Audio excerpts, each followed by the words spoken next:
Welcome back to Peach State Politics. I'm Stephen Fowler, your GPB Education Capital correspondent. As things continue to heat up during the legislative session, bills continue to be passed, committees continue to meet, one of the questions that I've had is what exactly does the Speaker of the House do? Here to tell me more is current Speaker of the House, David Ralston. I speak to the House, for the House, at the House.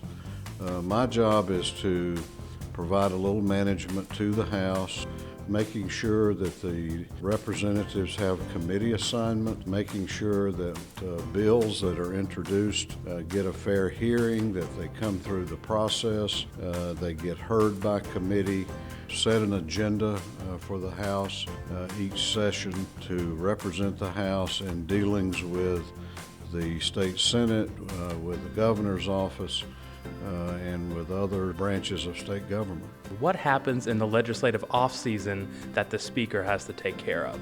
Well, we have a lot of committees that meet during the off-season, whether it's medical, transportation needs, rural health care, whatever it might be.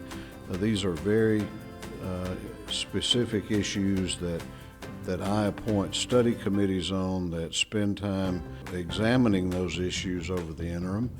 In addition to that, I attend a lot of conferences, both within the state and outside the state. I go speak to different groups that have meetings around the state, and that allows me to have an opportunity to have a little bit more interaction with a group, such as teachers, for example, to really sit down and hear what their concerns are and what issues matter to them. You heard it here. This is Speaker of the House David Ralston answering your question about what does the Speaker of the House do.